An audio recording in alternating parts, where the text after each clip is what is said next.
Kinumpirma ni dating AFP Westcom Commander Alberto Carlos na may nakausap siyang opisyal ng Chinese Embassy tungkol sa West Philippine Sea. Pero itinanggi naman niyang nagkaroon sila ng secret deal. Yan ang pampagising na balita ni Camille Samonte. Not forge any agreement at the level and magnitude that would bind our two countries for the long term and redefine foreign policy. Sa unang pagkakataon, sinagot ni dating Armed Forces Western Command Commander Vice Admiral Alberto Carlos ang isyu kaugnay ng kanyang umano'y New Model Agreement sa Chinese Embassy tungkol sa West Philippine Sea. Sa pagdinig ng Senate Committee on National Defense and Security at Foreign Relations, inamin ni Carlos na may nakausap siya sa telepono na isang Senior Colonel Lee na isang Chinese military attaché. Nang usisain ng News 5 si Carlos, sinabi niyang ang kanyang nakausap ay si Senior Colonel Lee Jianzhong. Pero giit ni Carlos sa pagdinig, wala siyang pinasok na anumang kasunduan na ikapapahamak ng ating national security. The term common understanding, new model, were not part of our conversation, Mr. Chair. It's all about, it lasted for 3 to 5 minutes.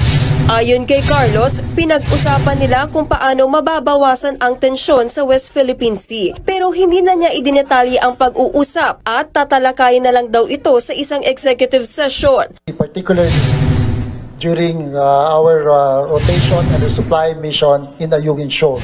And coming from the December 2023 RORE, sir, where our supply ships were water cannon, and we were planning for the next RORE. Nasa kalagitnaan daw siya ng operasyon sa West Philippine Sea nang tawagan ni Lee at hindi niya alam na nire-record na pala ang pag-uusap nila. So I have not given my consent to record to anybody and I have not been asked for permission to do so, Mr. Chair. Were you surprised when the military attaché called you? Yes, sir. That is not normal in the conduct of our RORE mission. It's always a unilateral action or unilateral decision on our part to conduct the RORE. But for this particular RORE, he called me. Matapos ilabas ng Chinese Embassy sa ilang media outlets ang transcript ng pag-uusap, tinext pa raw siya ni Lee para mag-sorry. Hindi raw ito sinagot ni Carlos. Para sa mga senador, ginagamit ng China ang issue para manipulahin at guluhin ang taong bayan. Nakakabahala po itong wiretapping incident.